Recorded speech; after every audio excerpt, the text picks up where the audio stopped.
All right, so another butterfly sweep kind of variation thing. And so I'm going to get a grip. I'm going to show the shoulder crunch grip to do it, but then I'm also going to show a submission for another request we had. So, boom, anytime I get here, when you're in here fighting for unhooks and stuff, you can always turn your underhook into what's called a shoulder crunch. So all it is my underhook is here, and I bring my opposite hand here on top of the trap, and then, here, spin around a little bit. Underhook here, forearm on the trap, on her trap right here. I like this one palm up here, and then I just, no thumbs, just clasp my hands like this right here. And then so this sweep, this one is different in the sense that I do want to pull her over on top of me. So I am gonna like lay down and pull her in here. And then with this hook helps, but the main thing that takes someone over on this sweep is this. It's pretty painful on the face here. So I take it over this way. So I go here, boom, and you can usually get the mount off of this pretty easily.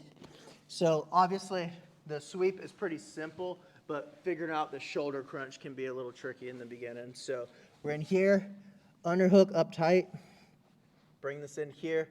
I'm not reaching really far, I'm really shallow right here. Palm to palm here, flexing, holding tight right here. And then as I pull her in here, load her up on this shin right here, and then push this over. And her jaw is the main way you're going to sweep someone over with this. Most of the power to get them over is going to be this forearm here. And then a slight variation of this, when you go here, they can post their right leg out like really long here. And then this is a little harder to do it in slow motion. But while you're holding this here, you just bring that foot on like their knee quad area and push it out, straighten their leg out to take them over. Let me do that one. Okay. So this one is a little painful when you do this for real on the face right here. So I pull in here, start to go, and she posts her leg here, and then you take them over with this here. And then when you come to the top, you can do this arm bar that I'm about to show real quick, but I'm just going to throw this arm bar in here. It's called I usually call it violin arm bar. It has a few different names, but anytime you get to a shoulder crunch here, I can start to slide down her arm, her tricep right here, and you see it starts to lock. I'm keeping pressure with my shoulder right here, and it starts to lock her arm out here and make it straight. And as I do that, I lift my elbow up because I want to slide it here to my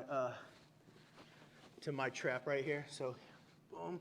And then as soon as I get there, I'm going to put my chin on here. This is why it's called a violin, because it's like you're holding a violin here. And then this part's pretty easy to get, but a lot of people had trouble last time I showed this figuring out the angle on the arm bar. So, look, I'm going to reach here around her elbow, and I'm going to start to spin it right here.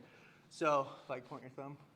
So, most people in here know it's like the opposite direction of the thumb is the direction you want to go. So, if you think of that here, twist, and then find this here. And I always go, after I twist it, I go 2 on 1 here, pinching this chin here, and I'm going like with my upper body here while I pull this down. So, basically, my upper part is going to push her arm this way while I'm pulling her elbow this way. So it's like double. So we're in here. Boom. This is a part that takes a little like getting used to it here again, but like I'm blocking her arm out and sliding it up here. Lock it down here, and I keep this pressure here when I reach around this way, and then I reinforce. And then it's like do like a crunch right there to finish. She was already tapping. Any questions on those two? That was a lot of talking. Good. What are you doing? All right, ready?